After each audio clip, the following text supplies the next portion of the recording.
So first, I want to thank my dear friend, Doug Worth, for those lovely words. Doug is actually someone who I love with all my heart. We've been friends for 25 years.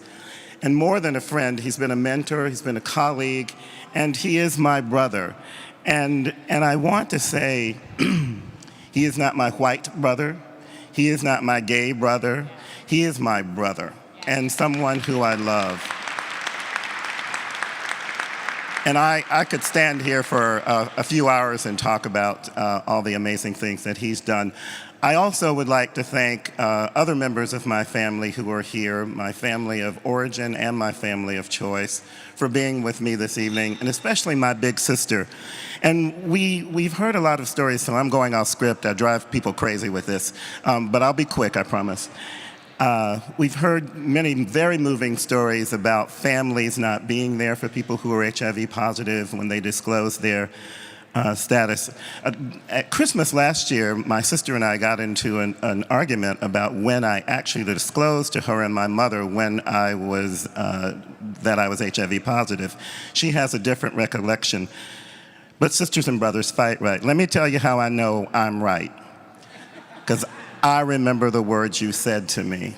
My sister spent her career working in corporate America, and she turned to me and said, I have been on my job long enough that if I need to stop and take care of you, I will quit my job, I will be there, you will never be alone, and someone from your family will take care of you.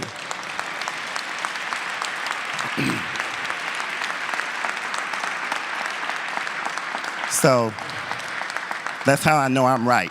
I think she has left, but I want to congratulate Soledad on her well-deserved recognition. And just because he's here and he doesn't know he's a hero of mine, Charles Blow, I want to say to you too, that you both are living examples of how a journalist can make a huge difference in the world, especially on matters of race, gender, and health. And I am honored to be in her and your company tonight.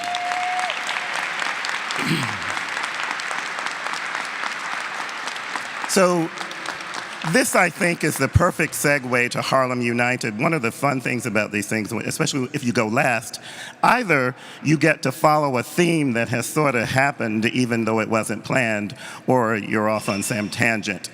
I happen to get to follow a theme. For decades now, Harlem United has stood for community and family and for making a difference. But not fake family, not fake community, real family, the tough, hard parts, when no one else dared to work directly with people who were actively using substances. Harlem United was there. Not only was Harlem United there for clinical practice, but also for policy, advocacy, and overall leadership around HIV, health and wellness, and harm reduction.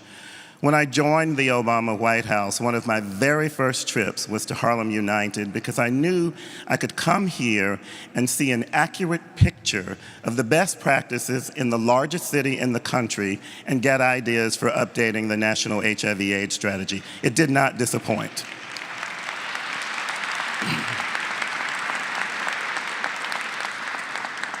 My friend, your friend, Patrick McGovern, was pained that he could not join us this evening. He sends his love. He, and indeed everyone at Gilead, sends warmest greetings, deepest gratitude for your work and your leadership, and best wishes for the years to come. Before I say my very last words, I'm going to say to Anthony, I'm a social worker, and as is Doug Worth, and I am making a commitment in front of all of these people, and I'm committing Doug Worth in front of all of these people. We will help you get yourself into a social work program.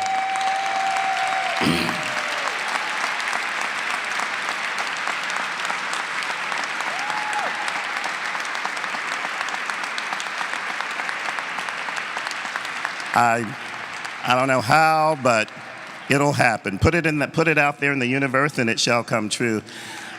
I accept this award with a grateful heart, and as always, in memory of the women and the men who I've lost to HIV, but who still live in my spirit each and every day. Thank you so much.